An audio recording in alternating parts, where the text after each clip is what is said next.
공급 절벽에 인구 감소라. 그래서 주택시장 재앙 닥친다. 아마도 말입니다. 이 말은 사실일 가능성 굉장히 높습니다. 우리가 집을 살 때 앞으로 어떻게 집을 사야 되는지를 확실하게 알려주는 지표라고 저는 생각을 해요. 예, 그만큼 말입니다. 단기적으로 부동산 가격이 어떻게 되고 장기적으로 부동산 가격이 어떻게 되는지 우리가 꼭 말입니다. 머릿속에 염두에 둘 필요가 있습니다. 자, 일단 이 지표를 먼저 한번 보시죠. 총 인구 말입니다. 지금 이대로라면요. 2020년 5,184만 명에서 줄어들 겁니다. 그리고 2041년이 되면요. 총 인구가 5천만 명이 깨집니다. 4,985만 명까지 깨집니다. 이게 2050년이 되면 4,700만 명까지 떨어지고요. 2070년이 되면 3,622만 명까지 떨어집니다. 2023년 대비해 보면 30%의 인구가 줄어든다는 이야기예요. 인구가 이만큼 줄어들어요. 1,594만 명이 줄어들어요. 그러면 여러분 가구 수는 어떻게 될까요? 당연히 가구 수도 줄어들겠죠. 현재까지 보면 말입니다. 가구 수가 줄어드는 시점이 2039년입니다. 그때가 가면 2,387만 가구에서 2040년에 2,386만 6천 가구까지 떨어지는 가구가 이제 빠지는 단계에 이른다는 뜻입니다. 자, 이렇게 되면 여러분 빈집이 남아 돌겠죠. 저는 당연히 그럴 수 있다고 생각해요. 빈집이 생기면 생길수록 어떻게 될까요? 집값은요. 집값은 더 떨어질 겁니다. 게다가 서울이 많이 떨어질까요? 지방이 많이 떨어질까요? 당연히 지방이 많이 떨어질 거예요.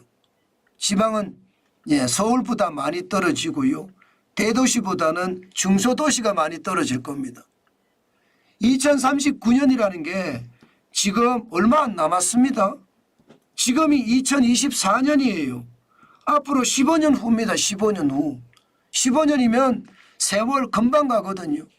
15년 후가 가면 가구 수가 그만큼 떨어지고 상황이 굉장히 나빠진다는 얘기예요. 예. 자, 이렇게 되면 여러분 결국 지방 중소도시에 집을 사는 거는 굉장히 많이 생각해 봐야 된다. 이렇게 되는 거죠. 예. 지방 대도시에 집을 사는 것도 생각을 해봐야 된다. 서울에 집을 사는 것도 생각을 해봐야 된다. 이렇게 계속 갈 수 있는 건가요? 네, 저는 그렇게 갈 수 있다고 생각합니다. 때문에 굉장히 중요한 것은요. 저는 똘똘한 한 채를 사야 된다는 뜻이에요. 지방 중소도시에 똘똘한 한 채가 있다. 글쎄요. 있기는 있겠지만 드물겠죠. 예, 지방 대도시에는요. 있지만 지방 중소도시보다는 조금 더 많을 겁니다. 서울은요. 아무래도 서울로 몰리겠죠. 서울의 강남 이러면 아무래도 기본적으로 똘똘한 한 채가 가장 많은 곳이다 이렇게 이야기할 수 있는 거잖아요. 결국 말입니다. 부동산 시장은요. 인구가 줄어들면서 가구 수가 줄어들고요. 그러면서 주택시장의 재앙이 시작이 된다. 이것은 어떻게 생각하면 장기적으로 집값은 떨어진다. 때문에 집을 살 때는 지금 똘똘한 한 채를 사는 게 낫다. 이렇게 이야기해도 틀리는 말이 아니죠. 일반적으로 말입니다. 시장에서 하는 이야기가 있습니다. 예고된 재앙, 정해진 미래 이 말입니다. 여기에서 정해진 미래라는 게 이거예요. 인구가 줄어드니까 가구수가 줄어들고 가구수가 줄어드니까 집에 대한 수요가 줄어들고 집에 대한 수요가 줄어드니까 가격이 떨어진다. 결국은 똘똘한 한 채만 뜬다 이런 얘기가 되는 거잖아요. 그런데 문제는 예고된 재앙이라는 게 문제예요. 지금 여러분 지금 현재까지 보면 말입니다. 주택 인허가 실적이 작년에는 전년 대비해서 25.5%나 빠졌고요. 올해도 작년 대비해서 9.3%나 빠집니다. 다시 말해서 공급 절벽이 일어난다는 거예요. 윤석열 정부가 임기 동안에 270만 가구를 공급한다고 이야기했지만 사실 주택 인허가 실적을 보면 2023년에 25.5%니까 굉장히 낮아졌습니다. 여기에다가 올해도 말입니다. 지금 현재까지 9.3% 줄어들었거든요. 작년에 줄어들었는데 더 줄어들고 있습니다. 이것은 어떻게 생각하면요. 이 단기적으로 봐서는 예고된 재앙, 공급 절벽이 오니까 가격이 올라가겠죠. 가격이 올라가기 때문에 너도 나도 집을 살려고 들 겁니다. 실질적으로 말입니다. 착공도 마찬가지입니다. 착공은 작년에는 심각합니다. 45.4%나 줄어들었습니다.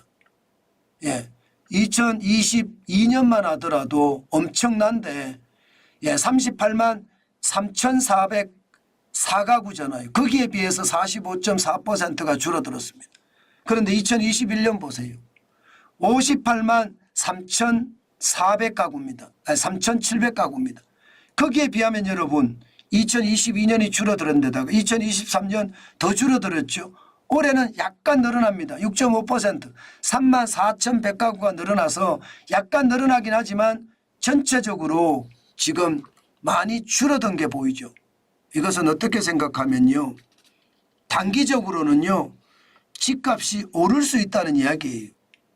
당장 올해 내년이 오른다는 것이 아니라 인허가나 착공의 후유증이 오는 2년 내지 3년 후가 그만큼 어려울 수도 있다는 뜻입니다.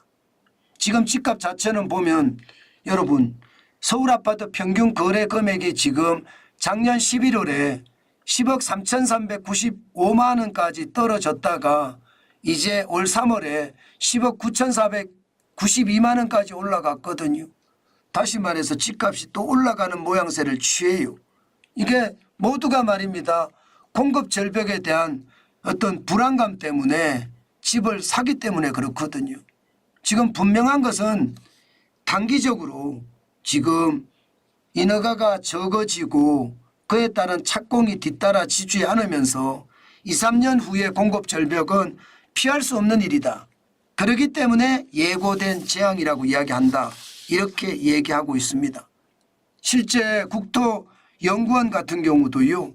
2, 3년 뒤에 공급 절벽은 어쩔 수 없는 상황이 될 거다. 그것이 결국 공급 절벽이 되니까 여러분 아무래도 수요는 많은데 공급이 줄어들면 가격이 올라가는 거 저는 당연히 있을 수 있다고 봅니다.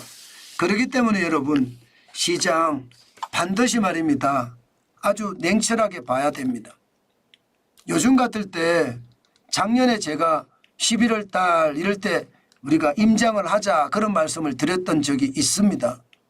2022년에도 제가 임장을 하자 그 2022년 11월 12월부터 그해 1월 달까지 올해도 마찬가지 제가 그런 말씀을 드린 적이 있습니다. 그게 결국은요. 집값이 2, 3년 후에는 많이 올라갔다가 그 이후에 인구가 줄어들고 가구 수가 줄어들 때 과연 시장에 괜찮겠는가 이것 한번 우리가 돌이켜 봐야 된다는 뜻입니다. 제가 주택시장에 재앙 닥친다 엄청난 강한 표현을 했는데 그만큼 말입니다. 시장에는요 지금 인구 감소에 대한 어떤 충격파가 주택시장을 강타할 수도 있다 이런 뜻입니다. 물론 그 사이에 정부의 주택정책이 잘 먹혀서 인구가 계속 늘어난다면 또 다른 문제죠. 또 다른 문제입니다. 그렇지만 현재까지 보면 지금 그렇지는 못합니다. 그래서 말입니다. 이게 계속 지켜는 봐야 될 거예요. 2, 3년 후에 집값이 올라간다는 것 공급에 대한 어떤 문제가 있기 때문에 이것은 현재까지는 가능한 이야기입니다. 그러나 윤석열 정부가 굉장히 빠른 속도로 공급 중심의 정책을 만들어낸다면요. 또 달라질 수도 있고요.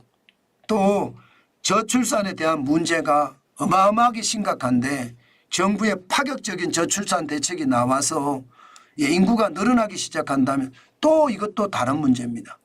그렇기 때문에 여러분 시장은 현재 시점에서 저희들이 보고 이야기를 하는 거고요. 앞으로 또 다른 변수들이 어떻게 작동할지 한 번쯤 생각해서 의사결정을 내리는 것이 중요하다. 저는 그런 말씀 드리고요. 정환진 TV를 계속해서 보시면 그런 상황 제가 요소마다 말씀을 드리겠습니다. 지금은 필요한 것이요. 시장에 대한 정확한 이해 그리고 내가 어떻게 투자해야 될까 하는 방법 그것이 아닐까 싶습니다. 저는 지금은 집 사지 말라고 자꾸 이야기합니다. 지금은 집을 사기보다는요. 오히려 말입니다. 사업용 부동산에 눈을 돌리면 어떨까 그런 얘기 저는 많이 해요. 상가라든가 꼬마 빌딩이라든가 오피스라든가 저는 상업용 부동산이 많이 떨어져 있는 상태이기 때문에 거기에 약간씩 눈을 돌려주는 것도 참 좋은 방법이다. 예, 저는 그렇게 생각합니다. 물론 상업용 부동산도 워낙 시장은 열악합니다. 그렇기 때문에 아주 지독하게 봐야 되고요. 시세보다가 항상 저는 그렇게 얘기해요. 시세보다가 30% 40% 이렇게 떨어지면 사는 것도 나쁘지 않다. 그렇게 말씀 올리겠습니다.